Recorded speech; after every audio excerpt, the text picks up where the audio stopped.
Hello class, this is your Kajal ma'am. मैं आप सभी का स्वागत करती हूँ 24/7 पे। जल्दी से आ जाएं मेरे साथ, जल्दी से जुड़ जाएं। और मैं आपसे बात कर रही हूँ किस चीज़ के बारे में। आज मैं बहुत ही इंटरेस्टिंग सा टॉपिक आप लोगों को पढ़ाने वाली हूँ, जो है आप लोगों का कोशिका तो हो गया है। कोशिका के बाद आता है आपका टिश्यू, यानी आपका उत्तक। तो देखिए, ये सारी की सारी चीज़ें एक दूसरे से कनेक्टेड होती हैं, जैसे सेल से टिश्यू, टिश्यू से आपका ऑर्गन, ऑर्गन से ऑर्गन सिस्टम। तो हम इसी सीक्वेंस में हम लोगों की बायोलॉजी पढ़ते चलेंगे। उम्मीद करती हूँ आप लोगों को सेल चैप्टर तो अच्छे से समझ आया होगा। अगर नहीं भी समझ आया तो एक बार फिर से उस वीडियो को देखने की कोशिश करिएगा। और आज मैं बिल्कुल नया टॉपिक और बहुत इंटरेस्टिंग टॉपिक, जहां से क्वेश्चन बनने की संभावना रहती है, मतलब आए ना आए इस बात की बिल्कुल श्योरिटी नहीं है, लेकिन हाँ संभावना तो जरूर रहती है। हर चीज की संभावनाएं तो होती ही है। तो सिमिलरली जैसे हम लोगों ने सेल के बारे में पढ़ा था, सिमिलरली हम वैसे ही टिश्यू के बारे में पढ़कर चलेंगे। कैसे होता है, कितने प्रकार का होता है टिश्यू, हम किसे कहते हैं, क्यों कहते हैं, और क्या क्या इसके पीछे की कहानी है, और टिश्यू को हमने किस प्रकार से बांटा है, ये सारी की सारी चीजें भी हम पढ़कर चलेंगे। तो आइए जल्दी से क्लास स्टार्ट करते हैं बिना देर करे। आज हमारी क्लास का जो टॉपिक है उसका नाम है आप लोगों का टिश्यू, यानी आप लोगों का उत्तक। और क्लास में जितने भी स्टूडेंट्स आए हैं या आएंगे, सभी के सभी एक बार वीडियो को लाइक और वीडियो को शेयर, चैनल को सब्सक्राइब जरूर करिएगा। बाकी अगर किसी को कुछ भी पूछ रहे हैं तो आप मुझे ऑफलाइन कमेंट करके पूछना बिल्कुल मत भूलना, क्योंकि जब आप लोग मुझे ऑफलाइन कमेंट करते हैं तो मैं देर सवेर आप लोगों के आंसर जरूर देती हूँ। तो अगर मैं आप लोगों से बात करती हूँ किस चीज के बारे में, टिश्यूज के बारे में, तो आप लोगों को बहुत अच्छे से याद होगा, मैंने आपको पहले भी बताया कि जो आपके ग्रुप ऑफ सेल्स होते हैं, यानी बहुत सारे सेल्स अगर एक साथ एक ही जगह पर इकट्ठे हो जाते हैं तो हम उनको क्या बोलते हैं, हम उनको बोलते हैं आप लोगों का टिश्यू। तो बहुत ही आसान और बहुत ही नॉर्मल सी भाषा में अगर मैं आप लोगों से बात करूं तो टिश्यू यानी आपके उत्तक का मतलब होता है अ ग्रुप ऑफ सेल, यानी कोशिका का संगठन, ग्रुप ऑफ सेल। हिंदी में अगर मैं आप लोगों से बात करूं तो इसका मतलब होता है कोशिका का संगठन। ऑल राइट, अब यहां से आप लोगों का क्वेश्चन पूछने के लिए आता है कि भैया आपका जो टिश्यू है उसकी स्टडी को क्या कहते हैं। जैसे सेल की स्टडी को हम लोगों ने साइटोलॉजी बोला था, तो इसकी स्टडी को क्या कहते हैं। अगर किसी को पता है तो कमेंट बॉक्स में बताना बिल्कुल मत भूलना। बहरहाल मैं इतने लिख देती हूँ, आपसे पूछा जाएगा किस चीज के बारे में कि भैया टिश्यू की स्टडी को क्या कहते हैं, तो इसकी स्टडी को यानी इसके अध्ययन को हम लोग बोलते हैं हिस्टोलॉजी।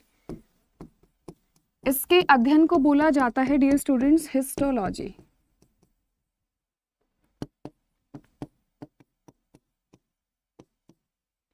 ये बात आप सभी के सभी स्टूडेंट्स ध्यान रखेंगे। और सबसे इंपॉर्टेंट बात मैं आप लोगों को यहाँ पर बता देना चाहती हूँ कि जितनी भी आपकी जिंदा चीजें हैं, मैं खास तौर पर मल्टी सेलुलर की बात कर रही हूँ, ये बात ध्यान रखिएगा। मैं बहुकोशिकीय प्राणियों की बात कर रही हूँ, क्योंकि सिंगल सेल वाले में तो टिश्यू बनने का मतलब ही नहीं होता, क्योंकि एक ही सेल बॉडी के सारे फंक्शंस परफॉर्म करता है। अगर मैं इसी चीज को हिंदी में दोहराऊं तो मैं आपसे कहना चाहती हूँ कि जो एक कोशिका जीव होता है, एक कोशिकीय प्राणी होते हैं, तो उनमें तो सिर्फ एक ही कोशिका होती है जो सारे के सारे फंक्शंस परफॉर्म करती है।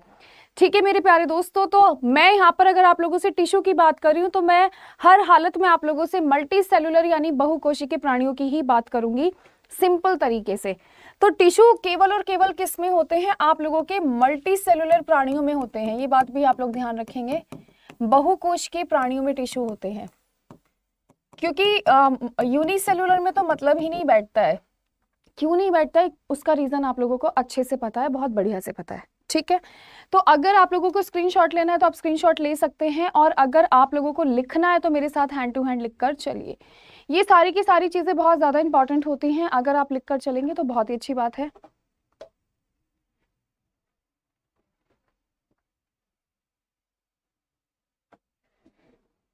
ठीक है, किसी को कुछ पूछना है? आप लोगों से पूछा जाता है कि जैसे सेल को तो सबसे पहले आप लोगों के किसने देखा था, आपके रॉबर्ट हुक ने देखा था। सिमिलरली आप लोगों से पूछा जाएगा कि टिश्यू को सबसे पहले देखने वाले व्यक्ति कौन थे, तो ये मिस्टर बाइचेट ने देखा था।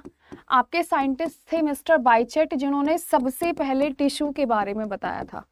इन्होंने क्या करा था, सबसे पहले आपको उत्तक के बारे में बताया था मिस्टर बाइचेट ने।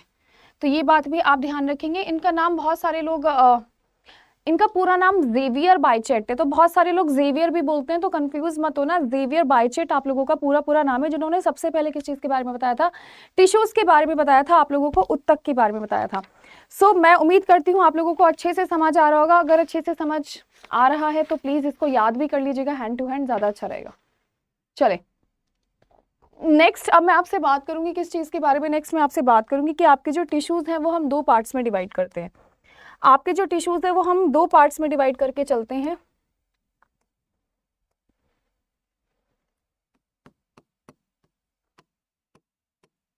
जितनी भी जिंदा चीजें होती है खास तौर पर मल्टी सेलुलर, तो आपके टिश्यूज दो पार्ट में डिवाइड हो जाते हैं डियर स्टूडेंट्स। एक होते हैं आप लोगों के एनिमल के टिश्यूज, हम लोग अलग पढ़कर चलेंगे, और प्लांट्स के टिश्यूज हम लोग अलग पढ़कर चलेंगे, क्योंकि दोनों एक दूसरे से बहुत डिफरेंट होते हैं। तो पौधे वाले टिश्यूज हम लोग अलग पढ़ेंगे और जंतु वाले टिश्यूज हम लोग अलग पढ़कर चलेंगे, ये बात आप ध्यान रखिएगा। अगर मैं आप लोगों से एनिमल्स की बात करूं तो एनिमल्स के पास 4 प्रकार के टिश्यूज होते हैं। कितने प्रकार के टिश्यूज होते हैं एनिमल्स के पास? आपके 4 प्रकार के टिश्यूज होते हैं, 1 2 3 और 4। और अगर मैं आप लोगों से प्लांट्स के बारे में बात करूं तो प्लांट्स के टिश्यू को हम लोगों ने दो ही पार्ट्स में डिवाइड करा है, मेरिस्टेमेटिक में और परमानेंट टिश्यूज में। तो अगर मैं आप लोगों से यहाँ की बात करती हूँ तो यहाँ पर सबसे पहले हमने 4 पार्ट्स में डिवाइड करा है। तो सबसे पहले आप लोगों का उपकला, ऐसे ही सीक्वेंस में हम लोग पढ़कर चलेंगे, इसलिए आप लोग हैंड टू हैंड मेरे साथ कॉपी करते चलिएगा। सेकंड है आप लोगों का संयोजी, अभी इंग्लिश में भी लिखूंगी, पहले हिंदी में लिखने दीजिए। उपकला है, संयोजी है, नेक्स्ट है आप लोगों का मस्कुलर, और चौथे नंबर पे है आपका नर्वस, यानी आपका पेशीय और आपका तंत्रिका। अगर मैं आप लोगों से इनकी इंग्लिश की बात करूं तो दिस गोज विद इपिथेलियल, ये आप लोगों का कनेक्टिव है, ठीक है। ये आप लोगों का पेशी है, तो पेशी को बोला जाता है जी मस्कुलर। और चौथे नंबर पे अगर मैं आप लोगों से तंत्रिका की बात करूं तो this goes with your nervous. ये कैसा है आप लोगों का? नर्वस टिश्यू है। तो मैं थोड़ा सा साइड हट जाती हूँ ताकि आप लोग हैंड टू हैंड लिख कर चले। नेक्स्ट है आप लोगों का मैरिस्टेमेटिक और आप लोगों का परमानेंट। नेक्स्ट आ जाता है आप लोगों का मैरिस्टेमेटिक, विभज्योत्मक, इसको बोला जाता है आप लोगों का मैरिस्टेमेटिक, और आपका स्थायी, जिसको बोला जाता है आप लोगों का परमानेंट। तो ये कैसे हैं और क्या है, ये सारी की सारी चीजें हम पढ़कर चलेंगे अभी थोड़ी देर बाद। फिलहाल आप इसको लिख लीजिए और हैंड टू हैंड, अगर स्क्रीनशॉट लेना है तो स्क्रीनशॉट ले सकते हैं, अगर लिखना है तो लिख सकते हैं, आपकी चॉइस पे निर्भर करता है। लेकिन हाँ, नोट्स हर किसी के पास कंप्लीट होने चाहिए, ये बात आप लोगों को श्योर करनी है, क्योंकि नोट्स नहीं बनाओगे तो बहुत ही मुसीबत का सामना करना पड़ सकता है पेपर में। और जितने भी बच्चे क्लास में हैं सभी को हेलो हाय, और अगर चैनल सब्सक्राइब नहीं करा है तो चैनल सब्सक्राइब प्लीज जल्दी से कर लीजिए, और वीडियो को लाइक और शेयर करना बिल्कुल मत भूलिएगा। तो आइए हम फ्रॉम द वेरी फर्स्ट हम यहाँ से स्टार्ट करेंगे और यहाँ तक के सारे टिश्यूज पढ़कर चलेंगे, ठीक है। और ये सारी की सारी चीजें आप लोगों को भाई याद करके चलनी है, पहले ही बता रही हूँ। तो सबसे पहले मैं आप लोगों से बात करूंगी किस चीज के बारे में? सबसे पहले मैं आप लोगों से बात करूंगी उपकला के बारे में,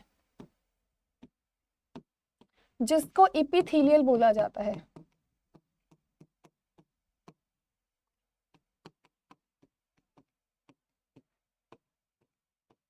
जिसको क्या बोला जाता है? जिसको बोला जाता है आप लोगों का इपिथेलियल टिश्यूज, ठीक है दोस्तों। तो इपिथेलियल में क्या होता है? बेसिकली जो आपके ऊपर वाली लेयर होती है उसको हम इपिथेलियल कहते हैं। चाहे आप मेरी बॉडी की बात कर लो, जानवरों की बॉडी की बात कर लो, तो जो आपके आउटर पार्ट होता है उसको हम इपिथेलियल कहते हैं बेसिकली। इपी का मतलब बाहर की तरफ और थीलियल का मतलब एक कवरिंग टाइप। तो आप लोग हमेशा ध्यान रखना कि इसकी जो बाहरी परत होती है, ये खास तौर पर आप लोगों की बाहरी परत की मैं आपसे बात कर रही हूँ, आउटर मोस्ट लेयर की बात कर रही हूँ मैं आपसे। अगर मैं आपसे बात करती हूँ किस चीज के बारे में? इपिथेलियल के बारे में। अब कुछ ऐसा होता है कि इपिथेलियल कहीं कहीं पर तो सिंगल लेयर थी, यानी एक ही परत उपस्थित थी, और कहीं कहीं पर तो बहुत सारी परत उपस्थित थी। तो अब हम लोग बहुत ज्यादा कंफ्यूज हो गए थे, क्या हम उपकला को 2 टुकड़ों में बांट सकते हैं? तो आपका जवाब होना चाहिए कि जी हाँ, बिल्कुल हम उपकला को 2 टुकड़ों में बांट सकते हैं, और हमने ऐसा ही किया। हमने इसको 2 पार्ट्स में डिवाइड कर डाला। सबसे पहला आपका जो इसका पार्ट था उसको हमने क्या बोला? उसको हमने बोला है सिंपल इपिथेलियल, सरल। सरल का मतलब जिसमें एक ही लेयर प्रेजेंट थी, इसको हमने बोला था सिंपल। और दूसरे नंबर पे हमने इसको बोला था जटिल, यानी आप लोगों का कंपाउंड, ठीक है। दूसरे नंबर पे हमने इसको बोला था कंपाउंड, जिसका मतलब हुआ जटिल। तो जो आपका सिंपल था तो सिंपल ही होगा, और कंपाउंड में होगा बहुत सारे। अगर मैं आप लोगों से सिंपल की बात करती हूँ तो सिंपल में आपकी सिंगल परत थी, एक ही परत थी, और इसमें बहुत सारी परत पाई जाती हैं। ये बात आप ध्यान रखना। इसमें क्या होती है, आप लोगों की बहुत सारी परत पाई जाती हैं, मल्टी लेयर्स होते हैं, बहुत सारे लेयर्स उपस्थित होते हैं। यहाँ से क्वेश्चन ऐसे पूछने के लिए नहीं आता कि कितने होते हैं, कैसे होते हैं, बताओ हमें, और ऐसे वैसे कुछ नहीं। यहाँ पर आपको सिंपल तरीके से एग्जाम्पल्स पूछने के लिए आते हैं कि भैया कहाँ कहाँ उपस्थित होता है ये बता दो। तो आप लोग हमेशा ध्यान रखना, ये जो सरल वाले हैं इनकी उपस्थिति कहाँ कहाँ पर होगी, आप लोगों की देह गुहा में होती है। आपकी जितनी भी रक्त वाहिनियां हैं, यानी जितनी भी आपकी बॉडी में ब्लड वेसल्स हैं, ये नसें देख लो, आपके हाथों में भी दिख जाएंगी, किस में होती हैं आपकी, बेसिकली आपकी नलिका वाहिनी, ठीक है, आपकी रक्त नलिका में भी। तो बेसिकली इनका ये जितनी भी लेयर्स होती हैं, इनका खास कार्य क्या होता है, ये हमारी प्रोटेक्शन के लिए बनी होती है। हमारी बॉडी में किस चीज के लिए बनी होती है, हमारी बॉडी में हमारा प्रोटेक्शन करने के लिए बनी होती है, हमारी रक्षा कवच होते हैं ये। तो ये बात आप ध्यान रखना कि जितनी भी लेयर्स होती हैं आपकी बॉडी में, वो सारे के सारे प्रोटेक्शन करने के काम आती हैं। किसके काम आती हैं, आप लोगों के प्रोटेक्शन करने के काम आते हैं। अगेन हुआ कुछ ऐसा कि सरल को भी हमने अलग अलग 3 टुकड़ों में बांटा है, स्क्वाइमस, क्यूबॉइड और आप लोगों का कॉलमनर, यानी आपकी शल्की, आपकी रत्नाकार, इस टाइप की चीजों में भी हमने इसको बांट दिया है। अब मैं आप लोगों से बात करती हूँ किस चीज के बारे में, कंपाउंड के बारे में। बहुत सारे होते हैं ये, तो बहुत सारे होते हैं, 2 स्तरीय या 2 स्तर, या तो बहुत सारी लेयर्स होंगी या सिर्फ 2 लेयर्स होंगी, ठीक है। तो एक से ज्यादा कितनी भी हो, भले ही 2 हो, 3 हो, 3.5 हो, 4 हो, हम उनको सभी के सभी को कंपाउंड्स वाली कैटेगरी में ही डालेंगे। तो ये किस चीज में मदद करती हैं, तो आपके रासायनिक यंत्रों की रक्षा करती हैं। आपकी बॉडी में जितनी भी केमिकल रिएक्शंस हो रही हैं उनसे आपके इंटरनल ऑर्गन्स को सेव करने में मदद करती हैं, यानी रासायनिक यांत्रिक प्रतिनालियों से रक्षा करने में मदद करती हैं। रासायनिक प्रतिक्रियाओं से रक्षा, है ना। बॉडी में 24 घंटे केमिकल रिएक्शंस हो रही हैं, तो आपकी बॉडी को किसी ना किसी चीज की प्रोटेक्शन की जरूरत तो पड़ती है। तो वो प्रोटेक्शन कौन प्रोवाइड करवाता है, आप लोगों का कंपाउंड प्रोवाइड करवाता है, ठीक है।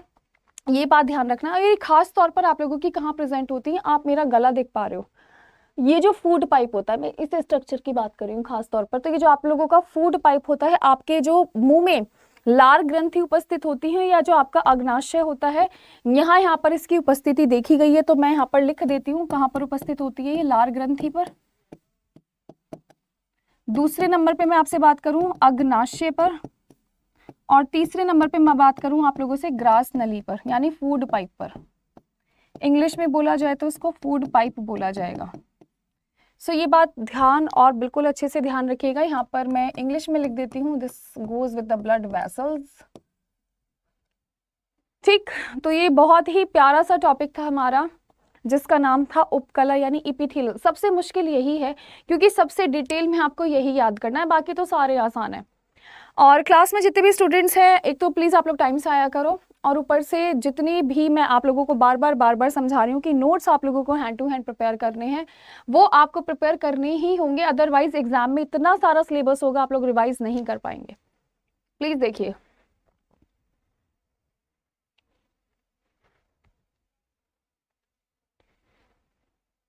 चले नेक्स्ट मैं आप लोगों से बात करने वाली हूं। नेक्स्ट जो आपका सेकेंड नंबर पे होता है वो होता है आप लोगों का कनेक्टिव। नेक्स्ट होता है आप लोगों का कनेक्टिव टिश्यू, जिसको हम संयोजी उत्तक कहते हैं।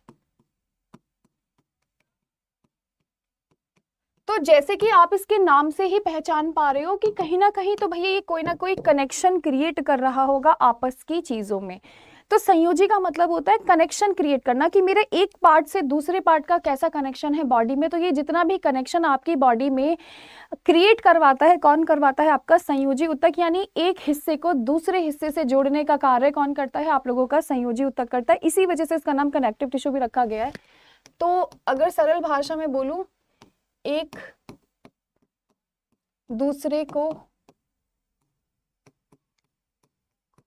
जोड़ने में मदद करता है, किस चीज में मदद करता है? एक दूसरे को जोड़ने में मदद करता है। अगर मैं आप लोगों से बात करूं किस चीज के बारे में, संयोजी के बारे में, कनेक्टिव के बारे में। अब हम लोगों ने क्या करा, संयोजी उत्तक के एक बार उदाहरण देख लेते हैं, शायद आप लोगों को थोड़ा सा समझ आ जाए। हम यहाँ पर बात कर रहे हैं किस चीज के बारे में, बोन के बारे में।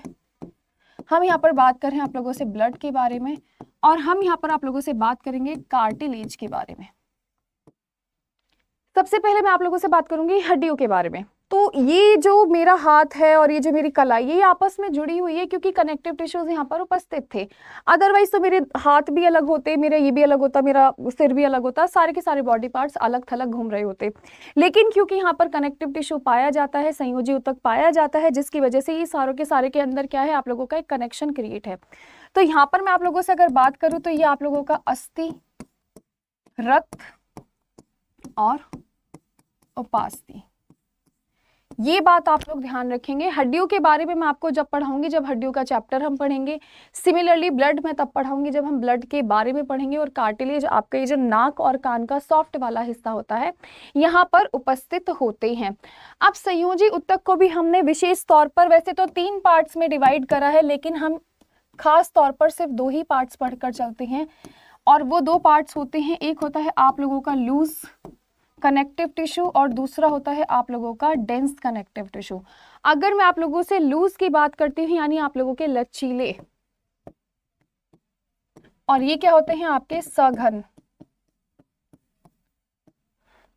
अब आप लोगों को पता होगा कि बहुत सारे लोगों को मोटापे की शिकायत होती है कि बोलते हैं कि हम कुछ भी खा लें, थोड़ा सा भी खा लेंगे तो हमारे शरीर में फैट बढ़ जाता है, हम मोटे हो जाते हैं।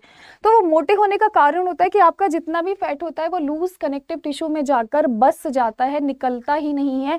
खास तौर पर आप लोगों की ये त्वचा में प्रेजेंट होता है। कहाँ पर प्रेजेंट होता है? खास तौर पर आप लोगों की स्किन में प्रेजेंट होता है, आप लोगों की त्वचा में प्रेजेंट होता है। साथ ही में आप लोगों की गड़ती का, जिसको हमने जी एल्विलाई बोला था, जो आपके फेफड़ों के अंदर होता है, उसमें भी प्रस्तुत होता है। और ये स्किन में प्रेजेंट होता है। और ये बेसिकली क्या करता है, आप लोगों के फैट स्टोरेज का कार्य करता है। Fat store in adipose tissue, और वो एडिपोज टिश्यू आप लोगों के यहीं पर उपस्थित होते हैं। यानी ये क्या करता है, वसा का संचय करने में पूरी मदद करता है। अगर किसी के अंदर एडिपोज टिश्यू की मात्रा बहुत ज्यादा है तो देखिए वो बेचारे कुछ भी खाएंगे वो तुरंत मोटे हो जाएंगे। कुछ लोग बहुत लकी होते हैं, कितना भी खा लें वो मोटे नहीं होते, क्योंकि उनके अंदर ये लूज कनेक्टिव टिश्यू की मात्रा कम होती है। तीसरी सबसे बड़ी बात, तो हर किसी के बॉडी का अलग हिसाब किताब होता है, हर किसी की बॉडी के हिसाब से टिश्यूज प्रेजेंट होते हैं। ये बिल्कुल मत समझना कि मेरे टिश्यूज और आपके टिश्यूज का नंबर बिल्कुल सेम होगा, इनके नंबर में ऊंच नीच हो सकती है, बात ध्यान रखिएगा। और अगर मैं आप लोगों से डेंस की बात करूं तो ये जो ऊपर उदाहरण हम लोगों ने लिखे थे, बोन, ब्लड और आप लोगों का कार्टिलेज, तो ये सारे के सारे आप लोगों के डेंस के एग्जाम्पल हैं। उम्मीद करती हूँ आप लोगों को चैप्टर अच्छा लग रहा होगा। थोड़ा सा बोरिंग है ये चैप्टर, मैं मानती हूँ, लेकिन हाँ पढ़ना तो है ही। और जिसने अभी तक वीडियो को लाइक और वीडियो को शेयर नहीं करा है, सभी के सभी एक बार वीडियो को लाइक, वीडियो को शेयर, चैनल सब्सक्राइब जरूर करिएगा।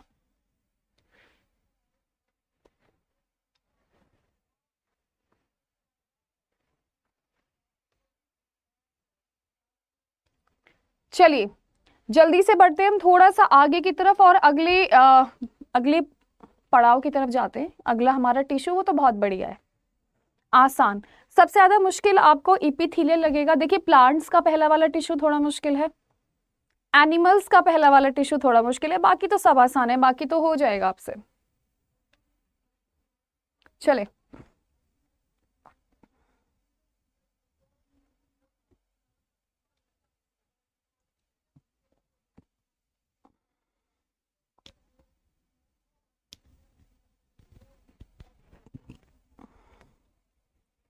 तीसरे नंबर पे मैं आपसे बात करूंगी। तीसरे नंबर पे होता है आप लोगों का पेशीय, यानी आप लोगों का मस्कुलर। तो आपकी जितनी भी मसल्स होती हैं, आपकी जितनी भी मसल्स होती हैं, आपकी बॉडी में जितनी भी पेशियां होती हैं, सबके अंदर ये प्रेजेंट होता है कौन, आपका मस्कुलर। तो आपकी बॉडी में जितनी भी मसल्स पाई जाती हैं, जितनी भी पेशी पाई जाती हैं, हर किसी के अंदर उपस्थित होता है आप लोगों का मस्कुलर टिश्यू। यहाँ पर मैं आप लोगों को बता देना चाहती हूँ, जैसे आपके शरीर में 206 हड्डियां होती हैं, उसी हिसाब से आपकी बॉडी में एक फिक्स्ड नंबर होता है किस चीज का, मसल्स का यानी पेशी का। तो मैं आपको बता देना चाहती हूँ 639 आपकी बॉडी में क्या पाई जाती है, 639 मसल्स पाई जाती है, विच इज एग्जैक्ट नंबर। एक दो नंबर ऊपर नीचे हो सकता है, लेकिन this is the approximate value जिसको हम 639 बोलते हैं। जैसे 206 हड्डियां होती हैं, सिमिलरली आपकी 639 हम मसल्स बोलकर चलते हैं, ये बात आप ध्यान रखिएगा। मसल्स के अध्ययन को हम लोग मायोलॉजी बोलते हैं, तो ये बात भी ध्यान रख लेना। इसकी स्टडी को हम लोग क्या बोलते हैं, मायोलॉजी।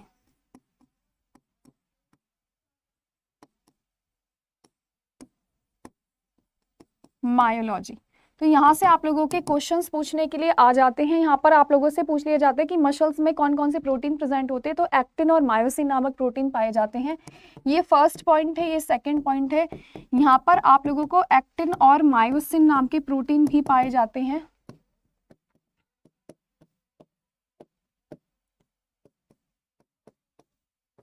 ये चीज आप लोग ध्यान रखेंगे क्लास में, जितने भी स्टूडेंट्स हैं, जितने भी बच्चे हैं। तीसरी सबसे बड़ी बात मैं आपको बता देना चाहती हूँ, और तीसरी सबसे बड़ी बात क्या है, यहाँ पर देख लीजिए। आपके जो मस्कुलर टिश्यू है, हमने उसको 3 कैटेगरीज में डिवाइड करा है। हमने बहुत ही अच्छे से 3 कैटेगरीज में उसको डिवाइड करा है, कि हम ये देखना चाह रहे थे कि हमारी जो मसल्स हैं वो किधर किधर बटी हुई हैं, और उनके बटने के हिसाब से हमारे जो टिश्यूज हैं वो किधर की तरफ जाते हैं। तो हमने बेसिकली इसको 3 पार्ट्स में डिवाइड करा है। तो पहला होता है आप लोगों का कंकाल, कंकालीय। दूसरा, तीसरा हृदय। दूसरा कोई बताएगा क्लास में मुझे? दूसरा होता है आप लोगों के चिकने यानी स्मूथ। दूसरा होता है आप लोगों की चिकनी मस्कुलर, यानी इसको हम अगर इंग्लिश में बोले तो स्मूथ बोलेंगे, इसको हम बोलेंगे कार्डियक, और इसको हम बोलेंगे स्केलेटन। यहाँ पर एक चीज और आप लोग लिख लीजिएगा कि यहाँ पर आप लोगों के मायोफाइब्रिल्स पाए जाते हैं। यहाँ पर क्या पाए जाते हैं, आप लोगों के मायोफिब्रिल्स, जिसे पेशी तंतु कहा जाता है, ये हर किसी में उपस्थित होते हैं। तो ये सारी की सारी चीजें आप लोगों को थोड़ी सी ध्यान में रखनी है। ये बात आप ध्यान रखिएगा कि भाई मसल्स क्या होती हैं, मसल्स की स्टडी को क्या कहते हैं, कौन कौन से प्रोटीन पाए जाते हैं, कितने नंबर होते हैं, उन नंबर के अंदर क्या पाया जाता है, मायोफाइब्रिल्स, जिससे आपके सारे मसल्स बने हुए होते हैं। इसको हमने बेसिकली 3 पार्ट्स में डिवाइड कर दिया था, कंकाल में, चिकनी और हृदय। तो मैं हृदय से स्टार्ट करती हूँ। हृदय वाली तो केवल हृदय में पाई जाएगी, और ये कैसी होती है आप लोगों की, अनऐच्छिक होती है। अनऐच्छिक का मतलब इनवॉलेंट्री। अब आप मुझसे पूछेंगे कि मैम इनवॉलेंट्री का मतलब क्या होता है, तो देखिए जो आपकी इच्छा के हिसाब से ना चले उसको हम अनैच्छिक कहते हैं। आप ऐसे तो नहीं बोलोगे कि भाई दिल तो बहुत देर से धड़क रहा है, थोड़ी देर रुक जा, या दिल तो इतना काम कर चुका है, तुझे थोड़ी देर रेस्ट कर लेना चाहिए। आप ऐसा नहीं कह सकते, क्योंकि आपका जो कंट्रोल है वो सिर्फ अपने हाथ पैरों पे, अपनी जबान पर, अपने सोच विचार पर है। लेकिन आपकी बॉडी के जितने भी इंटरनल ऑर्गन्स हैं उन पर आपका कोई भी बस नहीं चलता। ना ही तो आप अपने फेफड़ों से इस बात को कह सकते हो कि भैया बहुत देर से सांस ले रहा है, थोड़ी देर रुक जा। ना आप अपने दिमाग को कह सकते हो कि बस बस बस बहुत हुआ बहुत हुआ। ना आप अपने दिल को कह सकते हो। तो ये जितने भी सारे आपके कार्य होते हैं, सारे के सारे आप लोगों के अनैच्छिक कार्य होते हैं। ठीक दोस्तों, और अगर मैं आप लोगों से बात करूं तो जितने भी बॉडी के इंटरनल ऑर्गन्स हैं, जितने भी बॉडी के सॉफ्ट ऑर्गन्स हैं, सब में आपका ये पाया जाएगा। ये भी आप लोगों का अनैच्छिक होता है। अगर मैं आप लोगों से बात करूं तो आपकी आंख में प्रेजेंट होता है, खास तौर पर रक्त वाहिनी में भी प्रेजेंट पाया गया है। और ये भी कैसा होता है, ये भी आप लोगों का अनैच्छिक होता है, यानी ये भी आपकी मर्जी के विरुद्ध कार्य करता है। ये बात आप ध्यान रखिएगा, ठीक है। और ये खास तौर पर जब आपको यहाँ पर कंकाल दिख ही रहा है तो सीधा सीधा ही आपकी हड्डियों में प्रेजेंट होता है। कहाँ पर प्रेजेंट होता है, आपकी हड्डियों में, यानी आप लोगों की बोन्स में। ये आपकी इच्छा के हिसाब से काम कर सकते हैं, लेकिन ये 2 नीचे वाले आपकी इच्छा के हिसाब से कभी भी काम नहीं कर सकते, क्योंकि आप इन्हें नहीं बोलोगे कि भाई बहुत देर होगी रुक जा, ये नहीं सुनने वाले आपकी। तो ऐसा बोलना भी नहीं है आपको। प्लीज एक बार स्क्रीनशॉट ले लीजिए।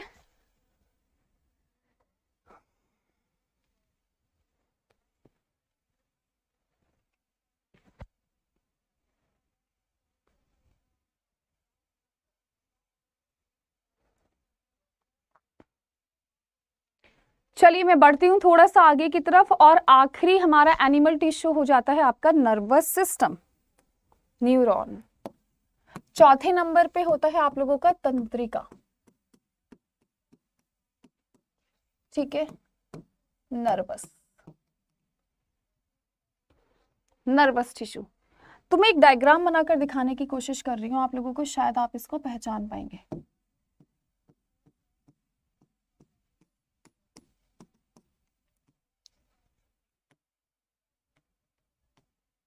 ये किस चीज का डायग्राम बना रही हूँ मैं? बना रही हूँ आप लोगों के न्यूरॉन का डायग्राम। एक्सन, डेंड्राइट, ये आप लोगों की सेल बॉडी। ठीक है, तो ये आपकी पूरी बॉडी में फैला हुआ होता है, ये आपकी पूरी बॉडी में फैला होता है। ये क्या है? आपका न्यूरॉन है। ये क्या है? आप लोगों का न्यूरॉन है। और इसी को हम स्ट्रक्चर और फंक्शनल यूनिट भी मानते हैं। स्ट्रक्चरल एंड फंक्शनल यूनिट, इसी को हम क्या मानते हैं? इसी को हम मानते हैं स्ट्रक्चरल एंड फंक्शनल यूनिट, यानी कार्यात्मक और संरचनात्मक इकाई।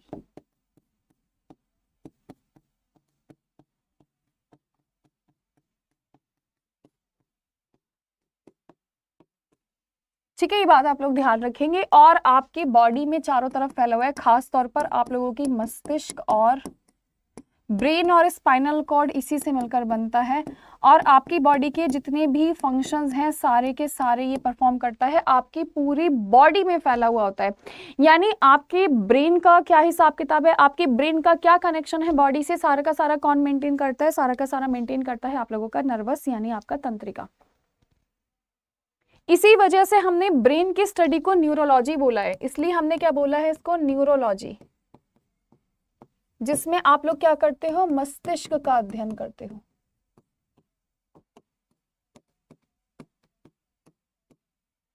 ये बात ध्यान रखिएगा। चलिए, किसी को कुछ पूछना है तो आप पूछ सकते हैं दोस्तों। अब वेरी इंटरेस्टिंग टॉपिक आने वाला है जिसका नाम है आप लोगों का प्लांट्स। थोड़ा सा हो सकता है बेकार लगे आपको प्लांट्स पढ़ना, लेकिन हाँ, प्लांट्स में इतने सारे क्वेश्चंस नहीं पूछे जाते जितने यहाँ से पूछे जाते हैं। तो ये तो आप लोगों का क्वाइट इंटरेस्टिंग मैं कहना चाहूंगी, और साथ में थोड़ा सा डेंजरस कहना चाहूंगी, बट धीरे धीरे आप लोग नोट्स बनाकर याद करते चलेंगे तो आपको बहुत अच्छा लगेगा पढ़ना। और जिसने अभी तक वीडियो को लाइक, वीडियो को शेयर नहीं करा है, सभी के सभी एक बार वीडियो को लाइक और वीडियो को शेयर, चैनल सब्सक्राइब कर लीजिएगा। ठीक है,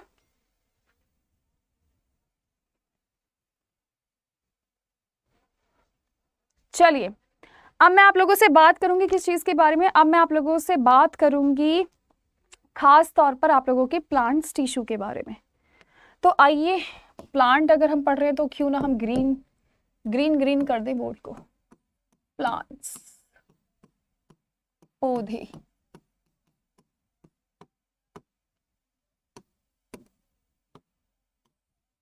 तो ये बेसिकली हमने दो पार्ट्स में डिवाइड करे हैं। पहला है आप लोगों का मैरिस्टमैटिक, मैरिस्टेम, विव ज्योतक।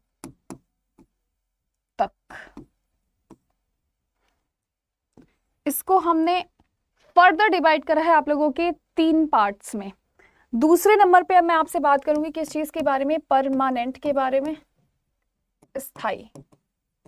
इसको भी हमने दो पार्ट्स में डिवाइड करा है, तो आ जाओ इनका पहले डिवीजन ही देख लेते हैं भाई साहब। अगर मैं आप लोगों से बात करती हूँ तो परमानेंट भी आप लोगों का दो टाइप का होता है। आपका एक तो सिंपल परमानेंट है, सरल,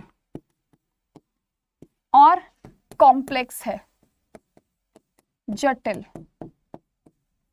और अगर मैं आप लोगों से मेरिस्टेम की बात करूं तो भाई साहब तीन प्रकार के होते हैं, शीर्ष, लेटरल और इंटरकैलरी। 1 2 3।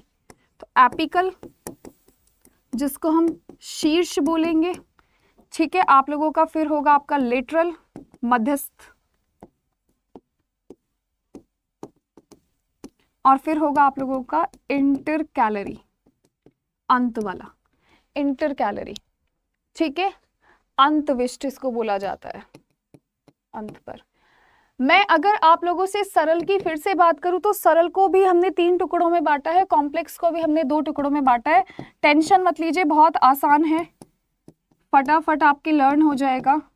और हो सकता है आप लोगों को प्लांट टिश्यू जल्दी से याद हो जाए as compare to animal tissue, लेकिन हाँ, ये टिश्यू का चैप्टर बहुत वास्ट और करवाना जरूरी था क्योंकि हो सकता है क्वेश्चन पूछे जाए। सिंपल को भी हमने तीन पार्ट्स में बांट दिया था, 1 2 और 3। अभी मैं यहाँ पर इंग्लिश में लिख दे रही हूँ क्योंकि इंग्लिश में छोटा लिख पाते हैं और हिंदी में थोड़ी सी बड़ी लैंग्वेज हो जाती है। मैं इसको आगे चलकर कर दूंगी हिंदी में भी। Parenchyma, collenchyma, sclerenchyma. तो ये सारी चीजें भी हैं। मैं साइड हट रही हूँ तो स्क्रीनशॉट ले लीजिए, अदरवाइज लिख लीजिए फटाफट। You are having time.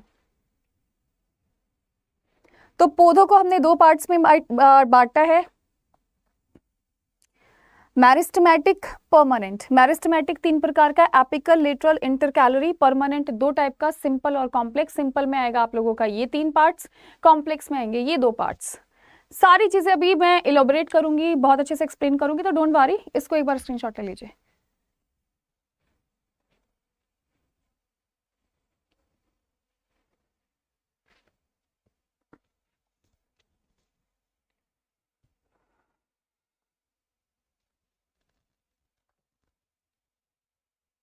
चलिए, तो हम स्टार्ट करते हैं यहां पर आप लोगों से किसके बारे में, मैरिस्टेमेटिक के बारे में। मेरिस्टेम, तो इनमें हमेशा विभाजन होता रहता है, यानी these are always dividing, always dividing, हमेशा विभाजन होता है, ये बात ध्यान रखिएगा, हमेशा विभाजन होता है। किसमें, आप लोगों के मैरिस्ट में। इसी वजह से इसको, अरे भाई, इसी वजह से इसको क्या बोला जाता है,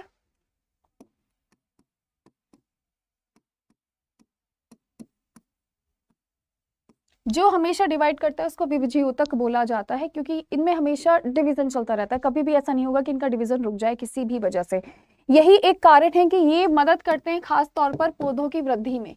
किस चीज में मदद करते हैं ये, खास तौर पर पौधे की वृद्धि में मददगार होते हैं, यानी आप लोगों के जितने भी प्लांट्स हैं उनकी ग्रोथ के जिम्मेदार होते हैं कौन, टिश्यूज, आप लोगों के मैरिस्टेमेटिक टिश्यू, जो आपके एक अलग कैटेगरी है।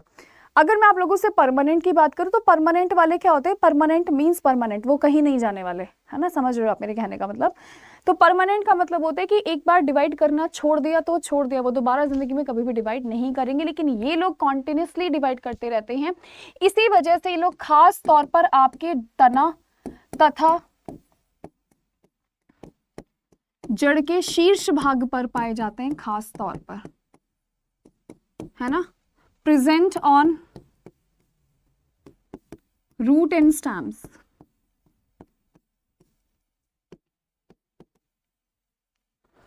क्यों पाए जाते हैं, ताकि आपके पौधों की वृद्धि हो सके, क्या हो सके, आपके पौधों की वृद्धि हो सके। तो फटाफट प्लीज एक बार लिख लीजिए इन सभी को।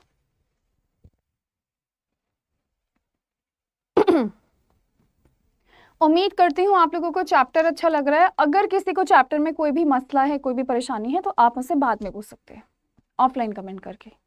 और चैनल सब्सक्राइब करना बिल्कुल मत भूलना, सो दैट आपको क्लास का नोटिफिकेशन टाइम से मिलता रहे।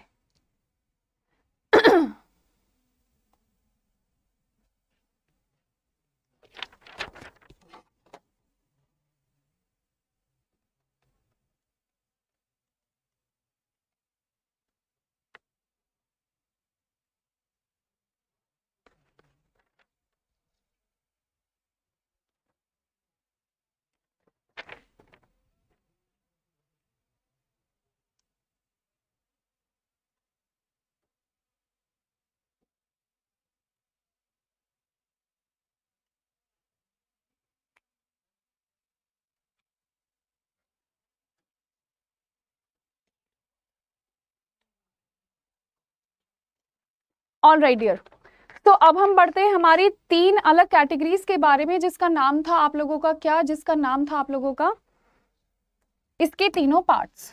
और इसके तीनों पार्ट्स क्या होंगे मैं आपको बता देना चाहती हूँ। इसके तीनों पार्ट्स,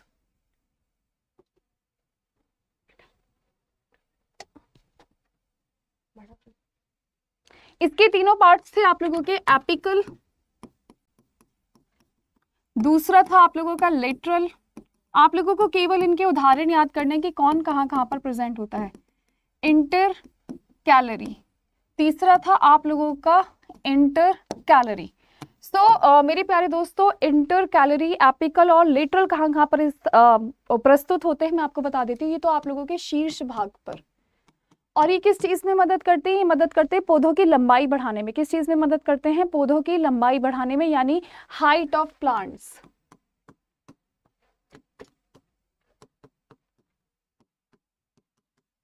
ठीक, सेकंड नंबर पे आपसे बात होगी किस चीज के बारे में, लेटरल के बारे में। लेटरल को हम पार्श्व बोलते हैं, क्या बोलते हैं इसको हम, पार्श्व भाग में उपस्थित होता है और खास तौर पर पौधों की मोटाई बढ़ाने के काम आते हैं, यानी ये विड्थ बढ़ाने में काम आएंगे और ये खास तौर पर लेंथ बढ़ाने में काम आएंगे।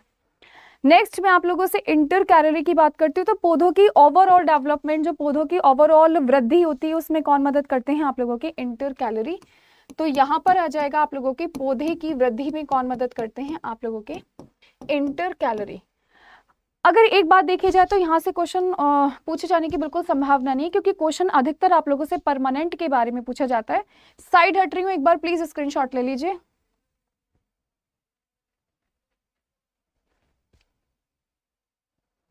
चलें, अब मैं आपसे बात करूंगी किस चीज के बारे में, अब मैं आप लोगों से बात करूंगी परमानेंट के बारे में। परमानेंट का मतलब है जो कभी विभाजन नहीं करते,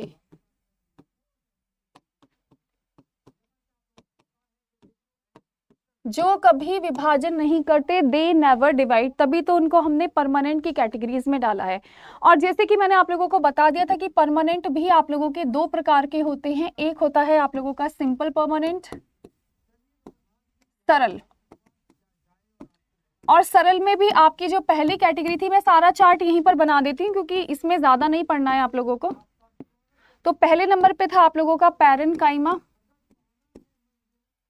पहले नंबर पे था आपका पैरेन्काइमा, तो मैं ये यहीं पर लिखवा देती हूँ आपको, सिंपल वाली कैटेगरी। दूसरा था आप लोगों का कॉलेनकाइमा और तीसरा था आप लोगों का स्क्लेरेनकाइमा। अगर मैं आप लोगों से इसकी हिंदी की बात करती हूँ तो पैरेन्काइमा को हम लोगों ने बोला है मृदंतक।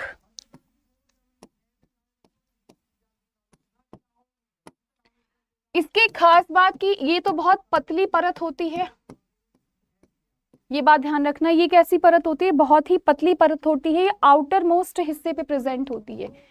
कहाँ पर प्रेजेंट होती है आप लोगों के, आउटर यानी बाहरी परत होती है, आउटर मोस्ट प्रेजेंट होती है। और तीसरी सबसे बड़ी बात है कि आपके पौधे के जितने भी सॉफ्ट अंग होते हैं सब जगह आप लोगों का पैरेन्काइमा पाया जाता है। मैं बोलूं तो जितने भी आप लोगों के सॉफ्ट अंग पाए जाते हैं सब जगह सॉफ्ट पार्ट्स में प्रेजेंट होता है आप लोगों का पैरेन्काइमा। मैं आप लोगों से बात करूंगी स्थूल के बारे में, यानी आप लोगों के कॉलेनकाइमा के बारे में, तो इसको हिंदी में जी स्थूल कहा जाता है। इसकी परत कैसी होती है, इसकी परत होती है मोटी, बहुत ही कुशन जैसी इसकी वो होती है, जैसे आप लोगों ने छोटे छोटे पत्ते छूकर देखे होंगे कभी। तो जितने भी आप लोगों के नए नए पत्ते होते हैं सब में पाया जाता है आपका कॉलेनकाइमा। जितने भी आप लोगों के नए पत्ते होते हैं सब में क्या पाया जाता है आप लोगों का कॉलेनकाइमा पाया जाता है। और जितनी भी आप लोगों की फ्रूट्स की आउटर कवरिंग है खास तौर पर, उसमें भी क्या पाया जाएगा, उसमें आपका पैरेन्काइमा पाया जाएगा। नेक्स्ट और लास्ट में आप लोगों से दृढ़ के बारे में बात करूंगी। ये बहुत कठोर होता है दोस्त, बहुत ज्यादा कठोर। आप लोगों ने नारियल देखा होगा, नारियल तथा नाशपाती, खास तौर पर नारियल का जो बाहर वाला ब्राउन वाला कवर होता है ना, जो बहुत ही हार्ड होता है, बहुत ही मुश्किल होता है, उसमें ये पाया जाता है। तो एक बार प्लीज स्क्रीनशॉट ले लीजिए। मैंने यहाँ पर आपसे बात की थी किस चीज के बारे में, सिंपल के बारे में। और सिंपल को हमने 3 पार्ट्स में डिवाइड करा था, पैरेन्काइमा, कॉलेनकाइमा, स्क्लेरेनकाइमा। उनकी कैरेक्टरिस्टिक ये है। और अब आपका चैप्टर का आखिरी भाग बहुत आसान, ये तो मेरे ख्याल से आप सभी को पता होगा जितने भी क्लास में बैठे हैं। और जिसने अभी तक वीडियो को लाइक, वीडियो को शेयर नहीं कर दिया है, सभी के सभी एक बार वीडियो को लाइक, वीडियो को शेयर, चैनल सब्सक्राइब जरूर कर लीजिएगा। अंत वाला देखते हैं। और लास्ट में मैं आपको बताने वाली हूं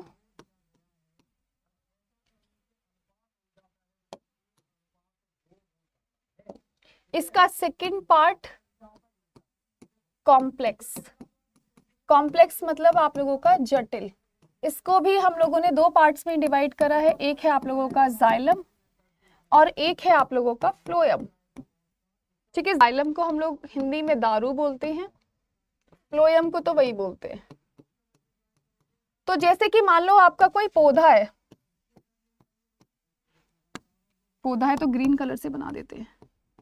मान लो आपका कोई पौधा है, ये रहा भाई, और ये जड़ में आप लोगों का खाना और पानी है। तो पानी खींचने का कार्य कौन करेगा और खाना खींचने का कार्य कौन करेगा, हमने इस बेसिस पे इनको डिवाइड करा। तो फ्लोएम क्या करता है, खाना प्रोवाइड करता है। किस चीज में मदद करेगा? फूड प्रोवाइड करने में मदद करेगा, खाद्य पदार्थ को खींचने में मदद करेगा। ये बात ध्यान रखिएगा, खाना कह दो या खाद्य पदार्थ कह दो, दोनों एक ही बात है, ठीक है। यहाँ पर किसी को कोई भी दिक्कत नहीं होनी चाहिए, जितने भी स्टूडेंट्स क्लास में बैठे हैं। और अगर आप लोगों से जाइलम की बात की जाए तो भैया आप लोगों के पानी तथा जितने भी इंपॉर्टेंट लवण यानी नमक होती हैं प्लांट्स की ग्रोथ और डेवलपमेंट के लिए, तो कौन प्रोवाइड करवाता है आप लोगों का? ये water and salt with minerals. मिट्टी से खींचने का कार्य कौन करेगा? जाइलम और फ्लोएम। ये बात आप लोग ध्यान रखिएगा। सो ये हुआ आपका चैप्टर ओवर। मैं साइड हट जाती हूँ। अगर किसी को कोई भी दिक्कत हो किसी भी चीज में तो आप मुझसे बेझिझक किसी भी टाइम पूछ सकते हैं। ऑफलाइन कमेंट करना बिल्कुल मत भूलेगा। तो आज मैं एक चैप्टर का ओवरव्यू दे देती हूँ फटाफट से कि आज हमने टिश्यूज के बारे में पढ़ा था। टिश्यूज आपके एनिमल और प्लांट के हमने दो अलग हिस्से में पढ़े थे। एनिमल यानी जंतु के टिश्यू आपके 4 भागों में विभाजित थे, और अगर मैं आपसे बात करूं तो प्लांट्स के 2 भागों में विभाजित थे। इसी प्रकार से हमने आज 8 से 10 टिश्यूज के बारे में पढ़ा है, और मैं उम्मीद करती हूं आप लोग फटाफट इसको याद करेंगे और बहुत अच्छे से पेपर में अगर ऐसे क्वेश्चन आएंगे तो अटेम्प्ट करके जरूर आना है आपको, बिना किसी गड़बड़ मचाए। इसलिए हैंड टू हैंड नोट्स बनाकर चलिए, और जितना पढ़ाया जाता है उसको एक बार प्लीज रिवाइज करिए, अदरवाइज बहुत दिक्कत आ सकती है एग्जाम के टाइम पे। So thank you so much, नमस्ते नमस्कार। उम्मीद करती हूँ आपको क्लास अच्छी लगी होगी। आपको क्लास जैसी भी लगी हो आप मुझे ऑफलाइन बताना बिल्कुल बिल्कुल मत भूलना, ऑफलाइन कमेंट करके जरूर बताइएगा। थैंक यू सो मच, नमस्ते नमस्कार।